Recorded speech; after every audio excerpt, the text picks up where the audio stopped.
Nah, sebenarnya kesulitannya itu terutama pada awal-awal pembelajaran daring, karena kebetulan waktu itu materinya adalah materi penelitian etnografi.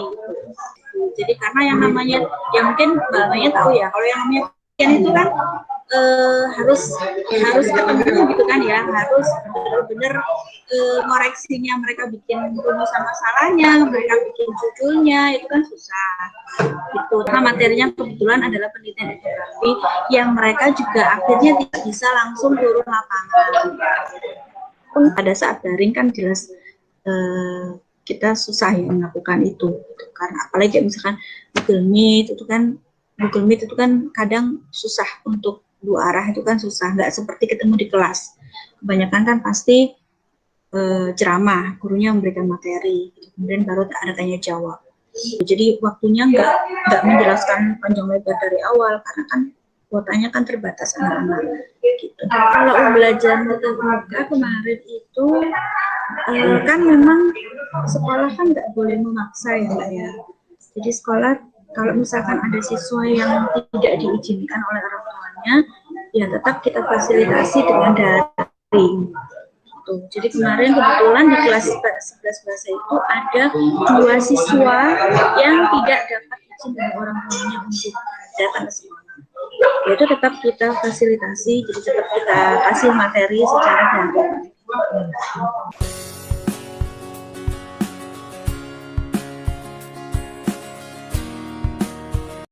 Untuk kriteria output yang Ibu inginkan selama proses pembelajaran itu seperti apa ya, Bu? Kalau output ya pastinya kan ya yang namanya pembelajaran kan pasti tujuannya kan anak-anak paham kan, anak-anak paham. Misalkan waktu mereka penelitian etnografi, outputnya apa? Misalkan ya mereka bisa merancang sebuah penelitian sederhana, gitu kan. Terus yang penting lagi kalau penelitian kan misalkan mereka lebih punya kesadaran terhadap nilai-nilai budaya yang ada di sekitar mereka. Karena kan sekarang kan kurikulum kan mengajunya pada budaya lokal, gitu kan. Jadi paling tidak mereka mengerti dan mengetahui budaya-budaya yang ada di sekitar mereka dulu sebelum ke budaya lain yang misalkan Indonesia gitu lebih luas. Tapi ini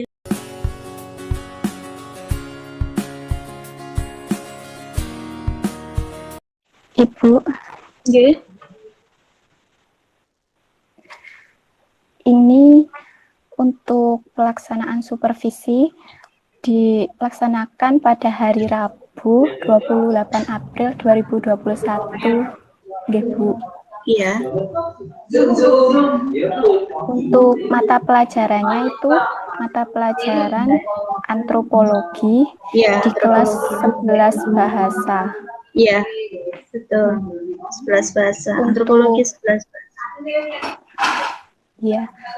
Untuk jam pembelajarannya itu ke 1 sampai 2 di sesi pagi ya, Bu.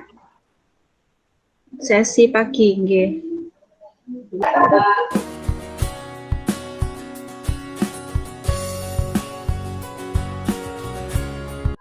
Teknik supervisi yang akan kami lakukan itu merupakan teknik observasi kelas, di mana itu merupakan teknik individu, di mana kami sebagai supervisor akan berkunjung ke kelas ketika ibu melakukan proses pembelajaran dengan tujuan supaya kami sebagai supervisor itu dapat data-data mengenai apa yang terjadi ketika proses pembelajaran itu sedang berlangsung. Iya. Iya, Mbak. Jadi untuk pendekatan supervisinya itu kami menggunakan pendekatan kolaboratif, di mana pendekatan ini tuh supervisor itu akan memberikan arahan, bimbingan, bantuan serta alternatif solusi kepada supervisornya. Kemudian supervisor dan supervisor itu sama-sama sepakat untuk menetapkan struktur, proses, dan kriteria dalam melaksanakan proses percakapan terhadap permasalahan yang sedang dihadapi. Gitu, Ibu. Oke.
Untuk selanjutnya, kami akan melakukan tahap evaluasi. Yang pertama, komponen pengamatan supervisi akademik yang meliputi RPP, pelaksanaan pembelajaran. Setelah kami mengamati RPP yang telah Ibu pinjamkan kepada kami sudah menganalisis untuk dari RPP tersebut ialah yang pertama, penilaian yang akan dilakukan ini menurut kami menjadi kelemahan dari RPP yang Ibu berikan. Evaluasi ini ya, pembelajarannya yang kurang berarti. Ya, tidak ada itu Bu, kolom penilaian yang akan dilakukan pada Oh, RPP. oke. Penilaiannya akan dilakukan. Ya, oke. Barangkali kami salah, mungkin kurang teliti atau apa, mohon Ibu bisa mengoreksi kami. Oke. Iya memang saya mengakui itu. Saya mengakui memang di RPP-nya itu memang penilaian yang akan dilakukan itu memang tidak lengkap ya, lengkap. Jadi memang saya baru memasukkan secara umum ya, secara general. Jadi memang untuk pembedaan tiap-tiap KD itu belum saya masukkan secara mendalam. Terima kasih atas masukannya, Mbak. Insya Allah nanti akan saya lakukan perbaikan penilaian yang akan dilakukan.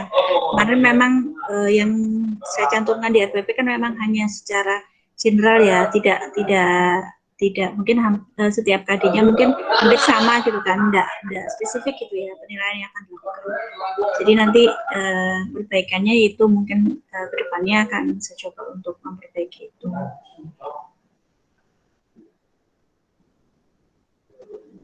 Terima kasih saran masukannya. Baik Ibu, untuk selanjutnya komponen pengamatan supervisi akademik terhadap pelaksanaan pembelajaran akan dilanjutkan oleh teman. Izin masuk Ibu. Apakah suara saya terdengar? Mbak Tiwi, iya dengar. Mohon izin memberikan sedikit masukan dan saran ya Bu untuk pelaksanaan pembelajaran. Okay. Di terdapat pelaksanaan pembelajaran terbagi menjadi 3 Bu, yaitu kegiatan pendahuluan, kegiatan inti, dan kegiatan penutup. Nah, untuk kegiatan pendahuluan sendiri, saya Ibu sudah baik seperti membuka dengan salam, berdoa bersama, lalu memancing siswa dengan pertanyaan-pertanyaan untuk memotivasi mereka untuk bisa lebih semangat dalam belajar. Namun, Ibu mungkin kurang menjelaskan apa tujuan dan capaian akhirnya. Jadi, mungkin Ibu bisa menambahkan untuk apa sih tujuan akhir dari pembelajaran ini sehingga bisa membantu siswa untuk mengetahui urgensi dari materi tersebut. Gitu, Ibu.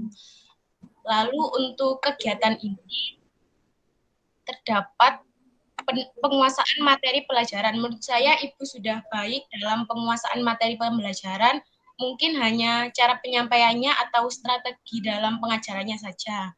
Nah, untuk penerapan strategi pembelajaran untuk mendidiknya Ibu juga sudah baik, tetapi kan ada dua ya Ibu, yang sesi daring sama yang langsung tatap maya di sini.